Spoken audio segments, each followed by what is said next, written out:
Hey everyone, welcome back to Easy Coding. Today we are going to discuss about part 2 of real-time questions of AC 900 exam. If you are new to my channel, please care to subscribe my channel for latest videos. So let's get started. In the previous sessions, we have discussed around 25 questions and we are going to discuss next 25 questions in this video. So let's move on to the first question, that is, a team wants to use an Azure free account. Is it true that if the company uses a free account, they would only get a subset of Azure services to choose from? So the answer is no, because the Azure free account will allow users to use all the services available on the Azure platform. So the answer is no. So let's move on to the next question. That is question number 27. A team wants to use an Azure free account. Is it possible for the team to create 5 Azure free accounts with the same Microsoft account? The answer is no, because each Microsoft account can only be tagged to one free account. Let's move on to the next question. That is question number 28. Your team starts creating several Azure virtual machines. After some time, they receive a message that they have to increase their Azure subscription limits. Which of the following can be done to achieve this? We have 4 options. Update the support plan, change the basic Azure policy, create a support request, upgrade Azure AD. So the right answer is create a support request, because you can raise a support request to raise the service limit within the subscription. So the right answer is create a support request. So let's move on to the next question, that is question number 29. A company has set up an Azure account and a subscription.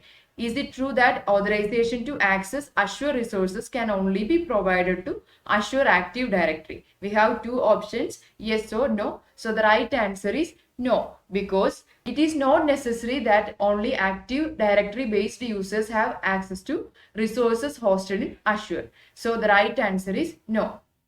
So let's move on to the next question, that is, a company has set up an Azure account and a subscription. Is it true that access to resources in Azure can be provided to identities stored in either Azure Active Directory, third-party cloud services, or even those stored in on-premise Active Directory? So we have 2 options, yes or no. So the right answer is yes, because you have the option of granting access to identities stored across multiple identity stores. So the answer is yes.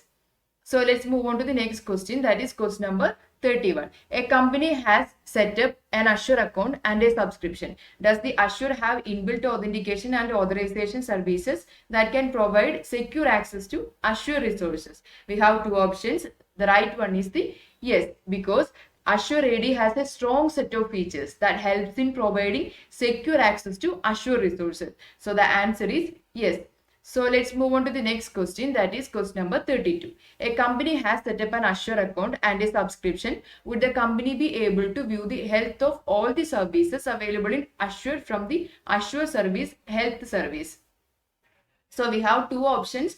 The right one is yes, because Azure Health Service provide the ability to view the health of the underlying services available in Azure. So the right answer is yes.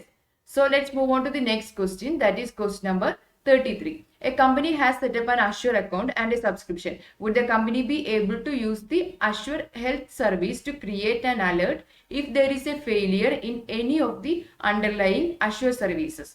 So again we have 2 options, that is yes or no, and the right answer is yes, because you can create a rule in the Azure Health Service to see if there is any failures in any of the underlying Azure services. So the right answer is yes. And the next one is question number 34. So a company has set up an Azure account and a subscription. Would the company be able to use the Azure Health Service to prevent a service failure from affecting a specific virtual machine hosted in their subscription? So we have 2 options. The right one is no, because health service can only be used to track the health of a service and it cannot be used to prevent the failure of a service. So the answer is no.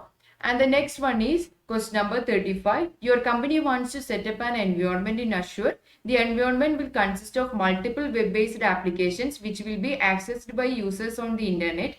The company has the following requirements. The first one is ability to secure the web application against attack, generate reports that has the required details of attempted attacks. Which of the following can be used for this requirement? So we have four options: Azure Firewall, Network Security Group, Azure Information Protection, DDoS Protection. So the right answer is DDoS protection, because the DDoS protection feature can be used to protect against attacks, and also it provides detailed report on any sort of attacks. So the right answer is DDoS protection. So let's move on to the next question, that is question number 36. A team wants to create a virtual private connection between Azure and their on-premise data center.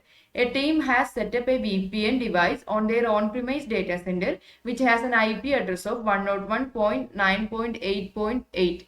So which of the following is used to represent the VPN device in Azure? Virtual network, load balance, application gateway, virtual network gateway, local network gateway. The right answer is local network gateway, because the local network gateway resource is used to represent the VPN device in the on-premise infrastructure. On-premise means it's our private infrastructure. So the local network gateway resource is used to represent the VPN device in the on-premise infrastructure. So let's move on to the next question. Question number 37. Azure has the concept of hosting resources in multiple availability zones. Which of the following type of failure can be used to protect Azure resources by using availability zones? So we have four options: an Azure region failure, an internal storage failure, a physical server failure, an Azure data center failure. The right answer is Azure data center failure, because availability zones in Azure can protect against data center failures. So let's move on to the next question, that is question number 38. Which of the following can be used to run the Azure command line interface tool? Choose two answers from the options given below. So we have four options: Azure Resource Explorer, Windows PowerShell, command prompt, file sharing. So we have to choose two options from this. So the right answer is Windows PowerShell and command prompt, because you can run the Azure command line interface on Windows PowerShell and from the command prompt as well. So the right answer is Windows PowerShell and the command prompt. So let's move on to the next one, that is question number 39. Which of the following is a feature of the Azure SQL data warehousing service? So we have three options: high availability, data compression, and data versioning. The right answer is high availability, because the Azure SQL data warehousing solution has high availability already built into the solution. So the right answer is high availability. So let's move on to the next question, that is question number 40.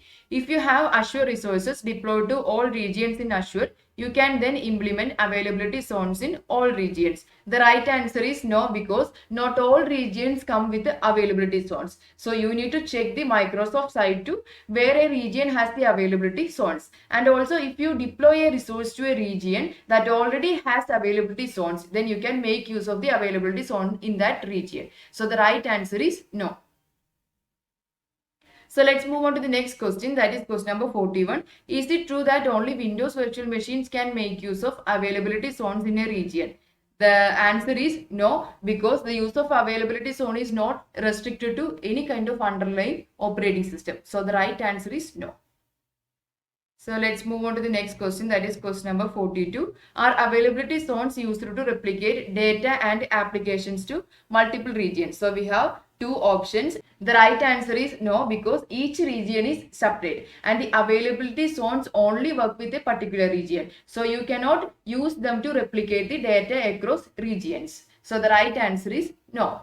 Let's move on to the next question, that is question number 43. A team is planning on using Azure storage. Are 3 copies made of the data stored in an Azure storage account? So we have two options, yes or no. The answer is yes, because to achieve high availability, the service makes 3 copies of your data.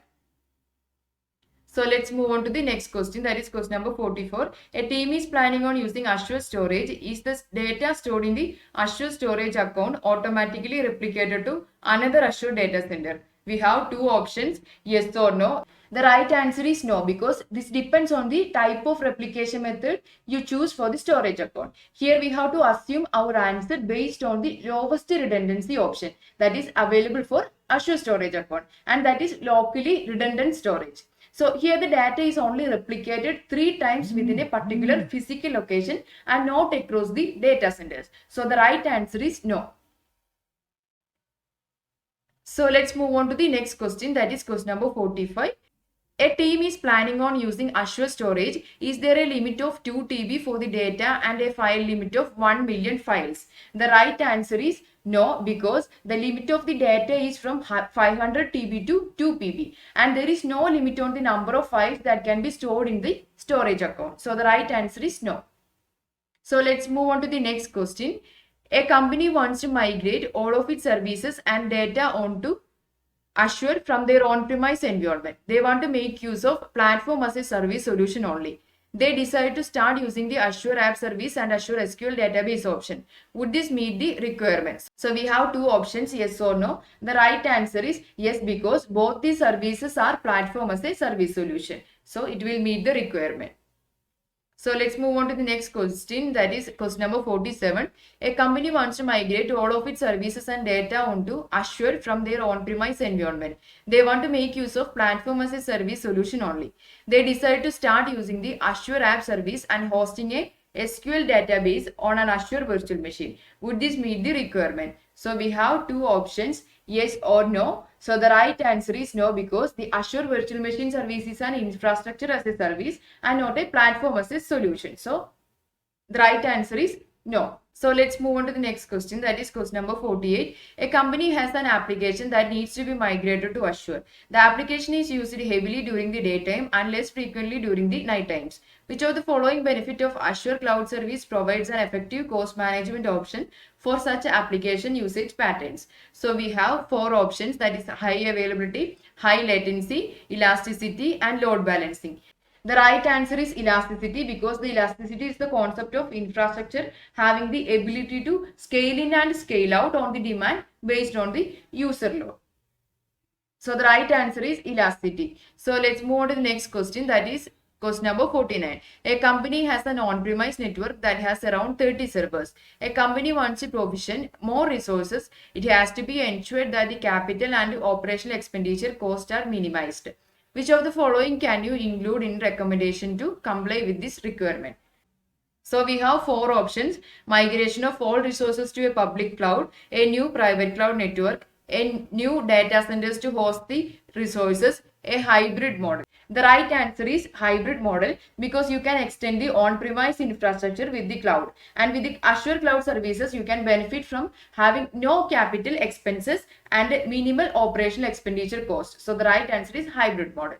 So let's move on to the last question of this video, that is question number 50. A company wants to deploy a set of virtual machines to Azure. They want to ensure that the services running on the virtual machines are still up and running if a single data center fails. The company decides to deploy the virtual machines to individual scale sets. Would this meet the requirement? So for this we have to ensure that we are using availability zones. So using virtual machine scale set along with the availability zones, we can resolve this issue. So that's all about today's video. So we will continue these sessions in the next videos. If you have any queries, please feel free to comment in the comment section. And thank you so much for watching, and we'll see you in the next videos.